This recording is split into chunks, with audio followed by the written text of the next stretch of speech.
সরাসরি কথা বলবো, আমাদের প্রতিনিধি সুকান্ত মুখোপাধ্যায় রয়েছে আমাদের সঙ্গে। সুকান্ত, এখনো পর্যন্ত তদন্তে কি কি তথ্য পেল পুলিশ? দেখো, ইতিমধ্যে তিনজনকে জিজ্ঞাসাবাদ করা হচ্ছে। তাদের কোনো রকম ইনভলভমেন্ট সরাসরি এই গোটা ঘটনাতে বা চন্দ্রনাথ রথের খুনের ঘটনাতে যুক্ত রয়েছে কিনা তা তারা জানার চেষ্টা করছেন। তার পাশাপাশি এই যে দোলতলা বা তার আগে নোয়াইখালী ব্রিজ, এই যে চত্বরটা অর্থাৎ যশোর রোডের চত্বরে বিভিন্ন যে সিসিটিভি ক্যামেরা রয়েছে তার ফুটেজ কালেকশন ইতিমধ্যে করা হচ্ছে। তার কারণ সেখান থেকে জানা সম্ভব হবে ঠিক আততায়ীদের সংখ্যা কত ছিল, তাদেরকে পালাতে কেউ সাহায্য করেছিল কিনা।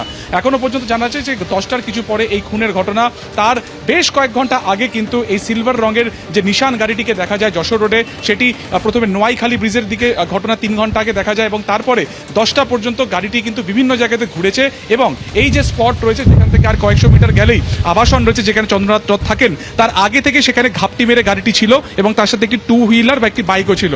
অন্যদিকে এই যে রাস্তা যেখান থেকে চন্দ্রনাথবাবু প্রত্যেকদিন গাড়িতে ফেরেন, ঠিক এইখানে তার গাড়িটিকে একটি বাইক ধাওয়া করছিল। যে সিসিটিভি ক্যামেরা এখান থেকে যে ফার্মাসিউটিক্যাল কোম্পানিটি রয়েছে, এই সিসিটিভি ক্যামেরাতে পরিষ্কার সেটা দেখা যাচ্ছে যে দুটো সাইড থেকে একটা এখান থেকে গাড়িটি গেল এবং অপারেশন মাত্র 50 সেকেন্ড হয়, তারপরে ঠিক এই রাস্তা থেকে যশোর রোডের দিকে চলে গেল বাইকটি। ফলত সিসিটিভি ক্যামেরা খতিয়ে দেখা হচ্ছে, সেখানে কতজন ছিল তাদেরকে আইডেন্টিফাই করা হচ্ছে, এই আগ্নেয়াস্ত্র তারা কোথা থেকে পেল দেখা হচ্ছে। তবে একটা বিষয় সুস্পষ্ট যে চন্দ্রনাথ রথই কিন্তু টার্গেট ছিল, যেভাবে একেবারে সাইডের কাছে ঠেকিয়ে পরের পর গুলি করা হয়েছে, তাতে কিন্তু একটা বিষয় স্পষ্ট যে চন্দ্রনাথ রথকেই তারা গুলি করে খুন করতে চেয়েছিলেন। কোলাটারাল ড্যামেজ বা যেহেতু পাশে ড্রাইভার ছিলেন, সেক্ষেত্রে বুদ্ধদেব বেরা কিন্তু গুলিবিদ্ধ হয়েছেন।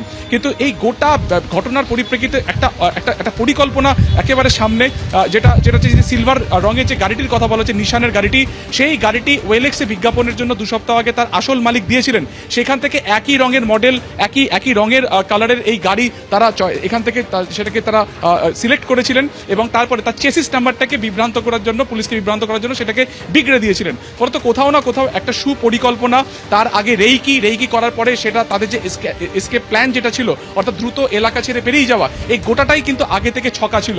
ফলত সেই ছকা অনুসারে, দীর্ঘদিনের প্ল্যানিং অনুসারে গতকালকে 10টার পরে মাত্র 50 সেকেন্ডের এই অপারেশন এবং তারপরে সুনিখুঁতভাবে এখান থেকে তারা যশোর রোড হয়ে বেরিয়ে চলে গেল এবং এখনো প্রায় বেশ কয়েক ঘন্টা পেরিয়ে গেছে, কাউকে কিন্তু গ্রেফতার করা হলো না।